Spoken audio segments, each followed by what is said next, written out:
Здравствуйте. 4 совета, чтобы ваша болгарка вообще не ломалась. Два из них будут самых важных. Итак, перед вами подшипник, который ушел в разнос. Кстати, это не самый основной подшипник, который страдает.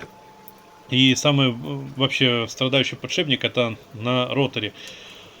Страдает также еще один подшипник, который находится сверху в голове болгарки, но мы его сейчас дальше покажем. Подшипника у нас всего 3, бывает их 4. Вот перед вами ротор, где вообще никогда никто не смазывает его, хотя он находится в таком доступном месте. Его вот моем ВДшкой обычной. Желательно его перевернуть, я наглядно показываю, чтобы с него все вытекло ненужное. И берем вот такую вот смазку, очень классную, липкую, температуростойкую, но можно любую другую, какую-то аналогичную. То есть лично я использую уже эту. И вот мы смазываем. Значит, у меня в пыльнике на подшипнике есть маленькое отверстие, я специально его сделал для шприца. Ну и для того, чтобы вливать туда смазку. Но если вдруг ее выдавит лишнюю, а ее выдавит, и когда ее со временем уже не станет, вы можете шприцом туда добавлять. Вот. Я наглядно снял пыльник, показал, что можно, в принципе, не делать этого отверстия, а просто вот так его снимать отверткой и специально острой. И вот так вот отверточкой пристукиваем легенько, чтобы пыльник назад стал, все, он сидит.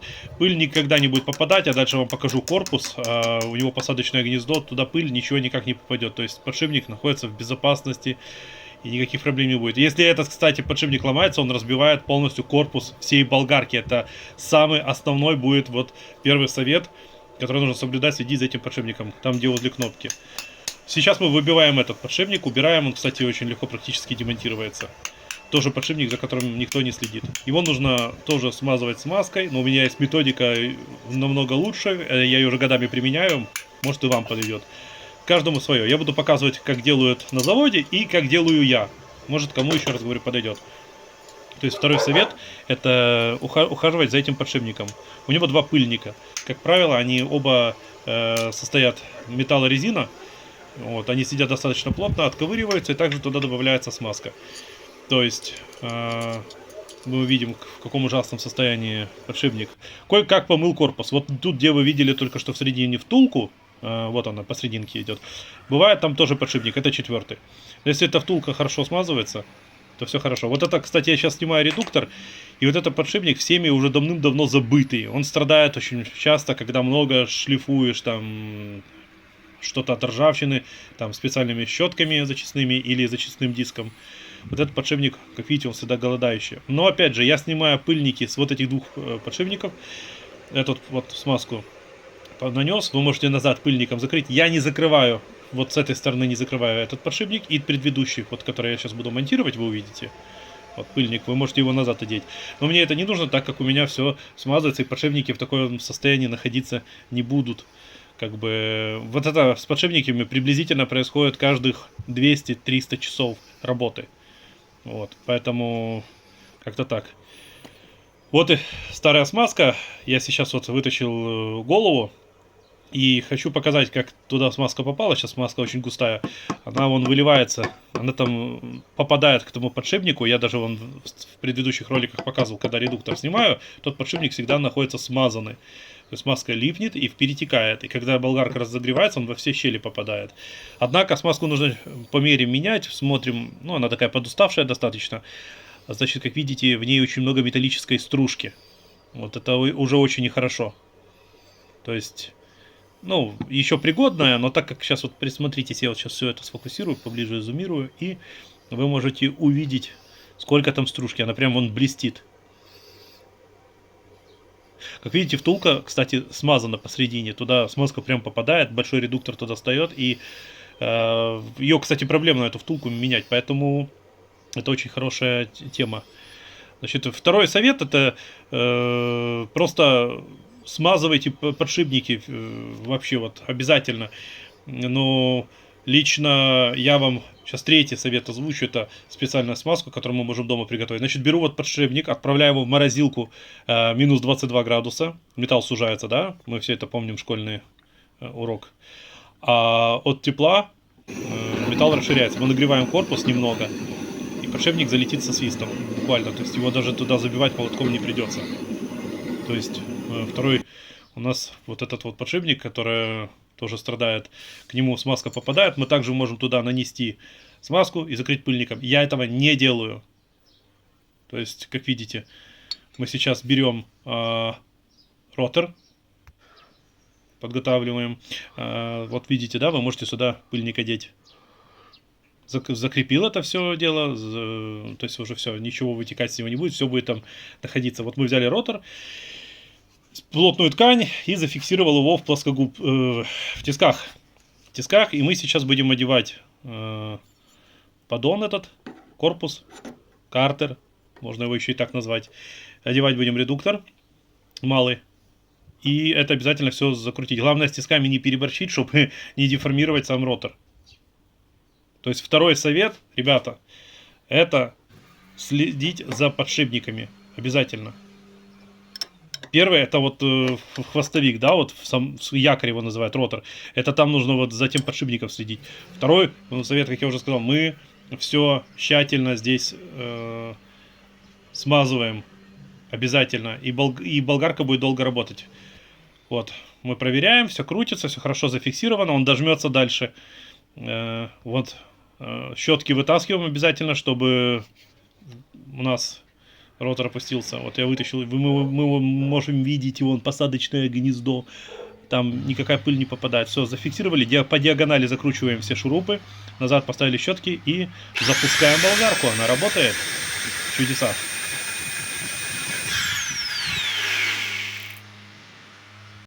Ну и, наконец, самый ответственный момент. Это мы сейчас будем делать собственными руками свою смазку. Ту, которую я для себя нашел пропорции, и ту, которую я использую для всех болгарок, вообще редукторов.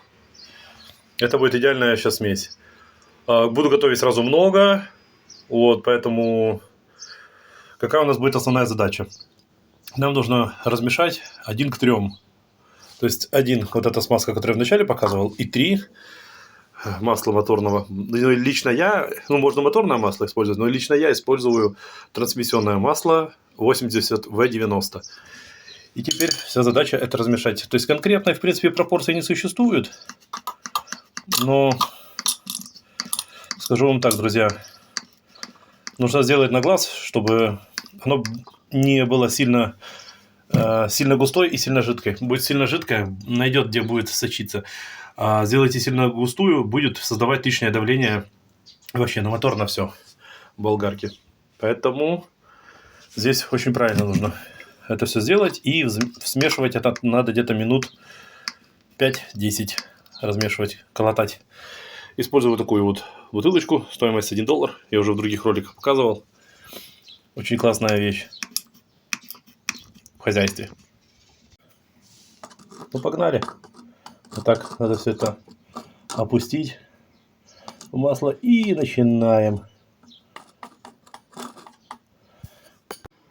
Ну, момент истины.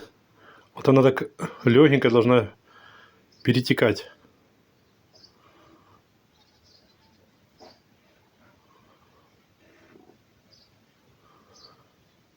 Чтобы она, если разбрызгается, как обычно, здесь литол, либо солидол, разбрызгался по сторонам, все, не стекся назад.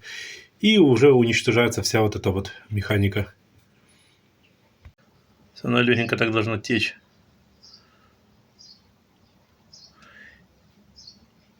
Пошла. И самое главное, здесь не переборщить. Вот этот так называемый картер мы забиваем на 25%. Максимум там 40-50%.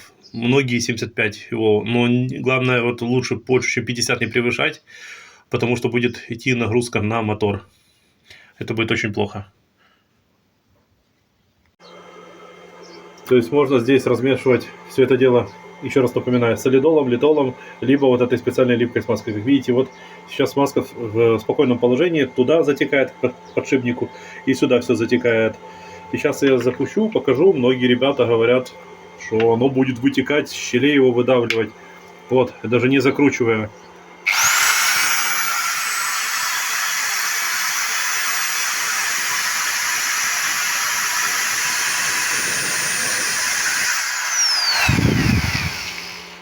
И вот оно у нас такого становится жидкой. и попадает туда вовнутрь, мы можем видеть. То есть буквально 30 секунд работайте, минуту, она разогревается и уже потом все смазывает и попадает во все щели. В особенности вот этот подшипник, хочу про него вот сейчас рассказать, он чаще всего голодает, когда мы что-то шлифуем, ну вообще, как вот болгарку купили, мы ее просто включили, все, и работаем бесперестанно. То есть вот она сейчас у меня прилично поработала, 5 минут реально все разогрелось. Как видите, все купается в масле, во все щели попадает абсолютно. Подшипник там тоже купается. И тут все нормально. Единственное, что обратите внимание, что поддон забит наполовину. Ну, так сказать, наш картер, да? Корпус наш. Наполовину. Если будет больше половины забито или там вообще под самые помидоры, то оно просто будет кипеть там внутри и все. Это будет перегреваться редуктор, во-первых. Во-вторых, это нагрузка на мотор, все сгорит. Поэтому все с умом надо делать.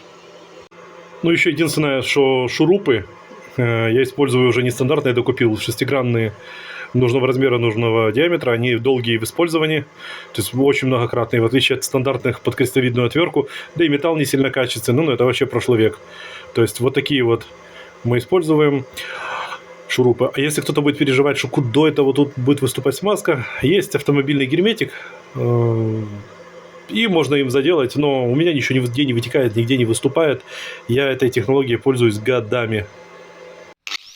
Третий совет у нас был, как приготовить смазку для того, чтобы ходовая вся в болгарке не ломалась. Далее у нас ротор или статор могут сгореть от того, что мы давим болгаркой. Это четвертый совет. Болгаркой давить нельзя. Она должна под своей работой, вот вы легенько и прижимаете, она должна защищать. Это в особенности, когда мы работаем с зачистным диском. Если там, допустим, мы работаем, режем металл, то да, тоже мы не давим, чтобы не перегревать обмотку. И если давать болгарке через каждых 40 минут, вот вы поработали, она нагрелась, давать остыть, болгарка будет работать просто очень долго, если все сделать по данной методике. Итог. Если не перегревать болгарку и следить за подшипниками, в ней нечему ломаться.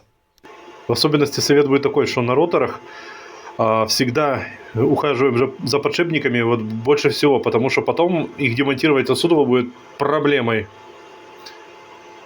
как видите. Щетки меняйте по мере того, как они уже, их ресурс закончился. Я меняю каждых 500 часов. Где-то приблизительно это срок их жизни. Подписывайтесь ко мне на канал, у меня много полезной информации.